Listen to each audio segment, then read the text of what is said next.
Hey everybody, welcome to another episode of Dirt Road Salvation. Today we're doing things a little bit different, so bear with me, this is all new, so we're going to try something a whole little bit different here. But we're going to talk about something that I think gets overlooked a lot, that a lot of guys don't talk about, and that's like trip planning type deals, and when it comes to winter driving, and how all of that's going to end up being. It's a little bit rougher time when it comes to, being out on the winter. There's all kinds of stuff to worry about. If you're out west, you got chain laws and mountain passes and snow. If you're out east, you got to worry about road closures and the state's shutting down and all kinds of crazy stuff. So it's just kind of a rigmarole of BS that we all got to deal with when it comes to winter driving and preparedness. And so the context for this video is we're going to be talking about when to take a load and when not to take a load. And we're going to go through a couple different examples. 2 examples specifically. So let's go ahead. Let's get to it. Let's knock out this first scenario, and then we'll go to scenario number 2. And scenario number 1 is going to be a load that I wouldn't touch with a 10-foot pole right now. So, all right, y'all. Let's get to it. All right, so let's say dispatch gives you a load from this, let's say 2 days ago. So today's when that snowstorm's hitting up in the northeast, up in the Boston area. So let's say a couple days ago the dispatch gives you a load that goes from Jacksonville, Florida. Oh, excuse me, I did this backwards. Let's talk about Boston, Massachusetts. Okay, it's a load that goes to Boston, Massachusetts. And by the way, don't ever use Google Mapping for your truck routing. Never, ever, ever, ever, ever. You will smoke a bridge, or you'll end up in a road, in a ditch, get pulled out by a wrecker, saying, well, my GPS told me to do it. That's not an excuse. Do better. Anyway, and it's going to start in Jacksonville, Florida. Which, and you're coming out of Jacksonville, you're going to take whatever you can get anyway, because it just ain't that freaking good in that market. But anyway, so here we are. We're looking at the load, and you're a company guy.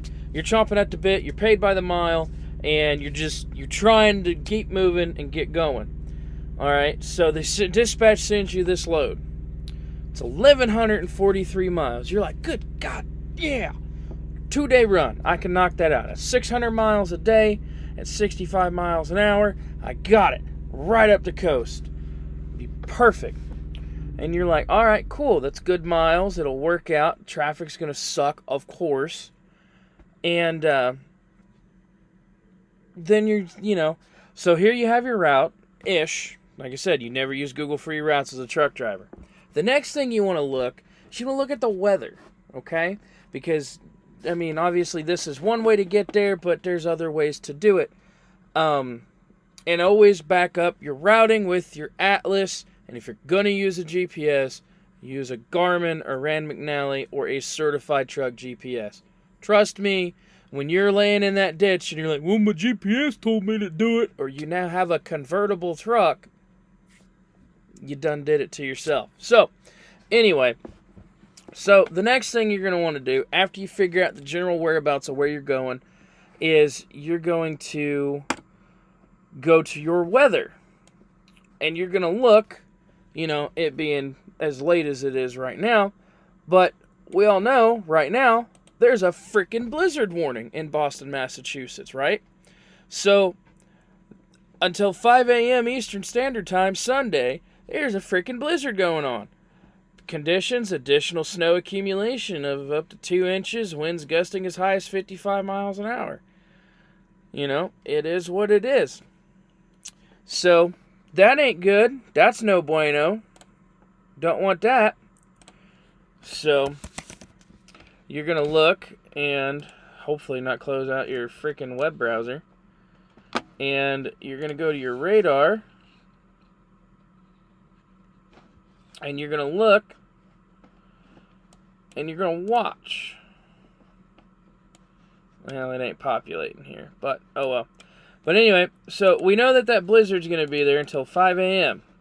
So there's one of 2 ways you can do this. You can take that load and you can sit somewhere, oh man, oh, there we go, somewhere in, Maryland or Washington or Richmond, and way away from all this before it clears up. Because if you got a snowstorm that's coming like that, Philadelphia is going to be closing 95, and you'll find that information from going to 511 PA, which every state has their own 511 where you can get road information. You can see that they currently, at this point in time, they have a weather restriction right here. It says they have 3 of them.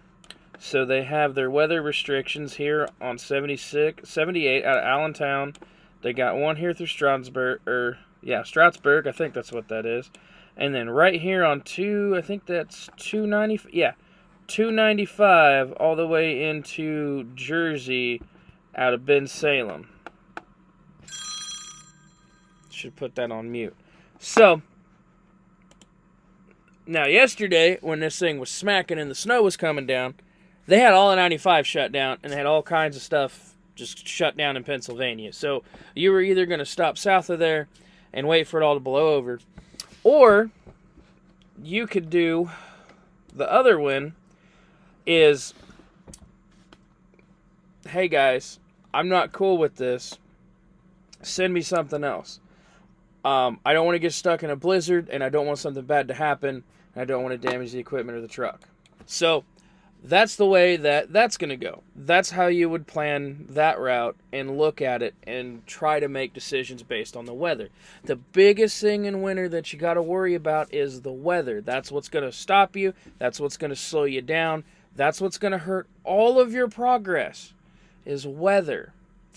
Okay? If it's bad, shut it down. If it's going to go into an area where there's a snowstorm coming and you ain't got no options, there's no way to route around it, and you're just either going to sit outside and wait for the roads to clear, which ain't going to make you no money, or just, hey, look, dude, it ain't cool. It ain't safe. I would really prefer to run and do something else just out of safety reasons. I'm not comfortable with going up there, and my particular set of skills do not allow me to operate safely in those conditions. Especially if you're a new guy. If you're freaking new out here and you got less than a couple years, you don't need to be up there running around and all that junk. You still need to focus on learning how to operate the vehicle. So, alright. So anyway, that is the worst case scenario. So let's look at something that is going to be a more ideal situation. That, these are still things you want to check out and look at, okay? So, again, let's look. So let's go back to our handy dandy map. Alright, so here we are. Let's clear all this out here. And let's say you're going to have a load and it's going to go to San Francisco, California. We're just using generalizations here for reason being just from area code to area code. And let's say you're going to come from, let's talk Laredo, Texas. Because everybody loves Laredo. Alright, and you look and gonna be pretty normal. Gonna run basically right along that Mexico border, go up to and then come up into New Mexico, go through Arizona, into California, and then up there. There's there's the fun route going all the way up and around, but it's all about whatever route you want to take. But anyway, so you look at a run like this. And then, so again, we're going to look at the weather, and we're going to go start in Laredo, California, just to get an idea of what's there, Whole lot of nothing, alright? Like I say, you got that little bit of weather down here around, Los Angeles, all them. This would be a run that I'd take. Boom. No weather, no BS to worry about, no snowstorms. You're going to stay south. When you come out, make sure you get something going back out south so you ain't got to worry about it. Run the I-10 corridor. That's just one of those things that's going to help you guys. Anyway, so, hope that helps. just kind of a little tad bit, dabbling into something a little bit different, talking about trip planning and things of that nature, especially for the winter. Kind of how to get resources. Just realize that every state has a 511 and a Texas, not a Texas. Every state, as far as I know, has a 511 and a DOT website where you can get information, and they have a DOT phone number where you can call, tell them what route you're thinking about taking, and they will tell you what's closed, what to look out for, where chain laws are in effect, where you can use them, and where you need to and where you don't need to. All right? Check your freaking weather, okay?